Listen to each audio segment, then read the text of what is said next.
Hello et bienvenue chez la Dame de Cœur, le podcast où je te partage l'art d'aimer la vie. Moi c'est Chloé, prof de yoga, masseuse, énergéticienne, humaine avec un petit côté magicienne. Je te propose plein d'outils pour prendre conscience de tes potentiels et révéler ta magie. Ici, je te propose des pistes et des sujets de réflexion pour élargir tes horizons et t'encourager à insuffler la vie, tes projets et aspirations.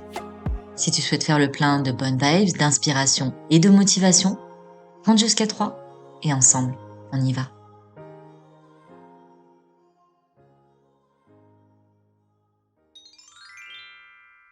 Et bonjour Shadoué. Cette semaine, je te propose d'explorer un fait intéressant que j'ai pu découvrir en étudiant l'Ayurveda, l'accumulation. Parce qu'en Ayurveda, médecine traditionnelle millénaire indienne, on considère que la maladie est composée de 6 étapes. Et que bien trop souvent, en Occident, on commence à soigner la maladie entre la 5e et la 6e étape. En gros, quand la maladie est déjà bien installée. L'accumulation, c'est la première étape de la maladie.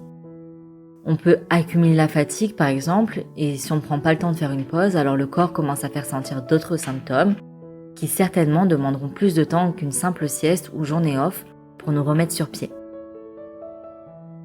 L'accumulation passe aussi par le fait d'accumuler l'énergie à un point particulier.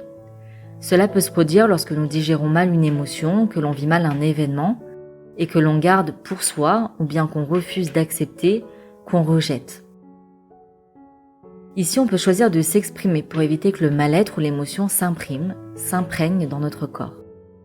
Car ces émotions que l'on bloque à l'intérieur, ces non-dits, ces mal-être, créent comme des bouchons énergétiques qui, avec le temps, se font entendre par des symptômes doux, puis de plus en plus forts. Et s'ils ne sont pas entendus, conscientisés, finissent par s'expandre vers d'autres endroits du corps, se traduire par d'autres symptômes plus alarmants qui, certainement, nous pousseront à aller consulter. L'Ayurveda nous rappelle que notre état naturel est la pleine santé. Ainsi, même les symptômes les plus anodins demandent à être écoutés pour pouvoir libérer le message qu'ils possèdent pour ne pas rester bloqués dans le corps et suivre le processus dont nous avons parlé précédemment. Les moyens d'expression ne passent pas toujours par la voix. Cela peut passer par le dessin, la danse, l'expression corporelle, le sport, la méditation, un changement de positionnement, une affirmation positive. Car en écoutant le message que nous délivre le mal-être, l'émotion, nous pouvons aussi conscientiser ce qu'il se cache dessous. Qu'est-ce qui entre en résonance à l'intérieur de moi avec ce qui vient de l'extérieur? Et de là peut naître un beau travail de libération, de changement et pourquoi pas, de renaissance. L'accumulation nous rend lourds, alors que, je pense, chacun de nous cherche à se sentir léger. Chacun de nous cherche à être soi, sans détour et sans faux semblant. Mais comment être soi face à l'autre si je ne suis pas moi-même face à moi? Comment puis-je pleinement être authentique face à l'autre si je ne suis pas honnête avec moi-même face à mes propres émotions? Comment l'autre pourrait-il m'accueillir tel que je suis si je ne suis pas prêt à m'accueillir tel que je suis moi-même?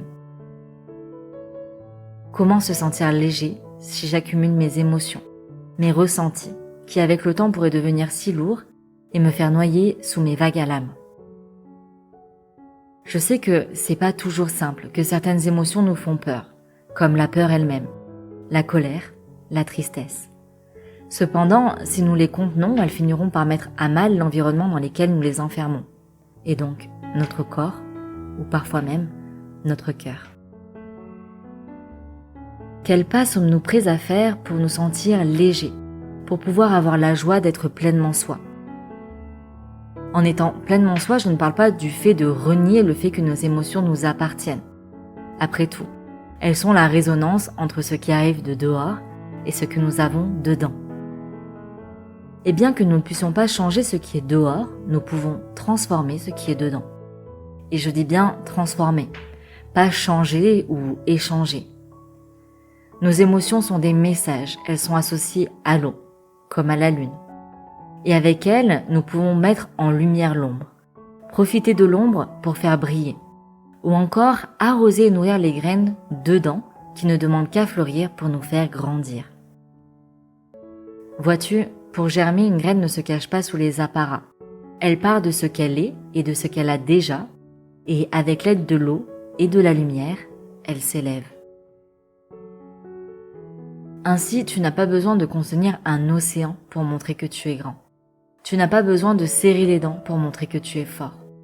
Tu n'as pas besoin de sourire quand tu as mal pour montrer que tu es assez. Car comme la graine, tu es et tu as déjà tout.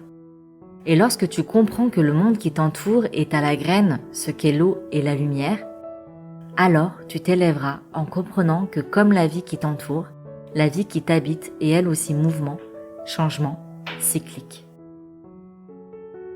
Et que lorsque tu accumules, tu finis par bloquer le flux naturel de la vie qui cherche à s'écouler à travers toi. Je ne te pointe pas du doigt, et peut-être que certains le feront car mes propos seront trop perchés. Mais tout ceci est ce en quoi je crois. Et je crois aussi que chacun de nous mérite d'expérimenter le fait de se sentir léger, de pouvoir être pleinement soi. Peut-être découvrirons-nous que nous sommes beaucoup plus que ce que nous pensons, et que l'infini que nous visons, le bonheur et la réussite que nous cherchons, sont déjà en nous. Ils attendent simplement quelques émotions, un peu d'eau et de la lumière pour pouvoir germer, de l'humilité et de la conscience pour pouvoir s'expanser, et de l'expérience pour pouvoir s'ancrer. Alors, avant de te laisser, chère douée, je te propose de prendre un temps. Ouais, là, maintenant. Même si t'es super occupé. Juste 3 minutes. Parce que c'est quoi 3 minutes dans une journée? Pose-toi. Ralentis et arrête-toi. Une main sur ton ventre.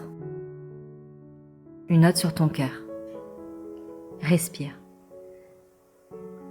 Laisse un instant de côté ce que tu dois faire, ce que tu as fait et ce que tu feras après. Écoute la vie en toi. Souris. Écoute ton souffle. Écoute la vie.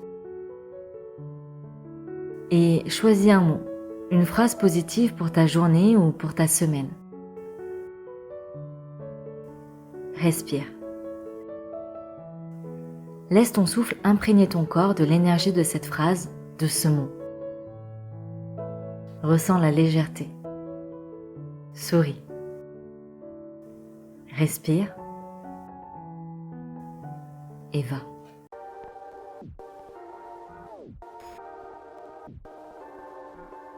Et voilà, c'est déjà la fin de cet épisode. J'espère qu'il t'aura plu et surtout qu'il t'aura inspiré. Si tu souhaites découvrir un peu plus de mon univers ou prolonger l'aventure, tu peux t'abonner à mon compte Instagram eclos.si.ion. Je sais, c'est pas le nom le plus simple. Du coup, tu peux aussi le retrouver dans la barre de description.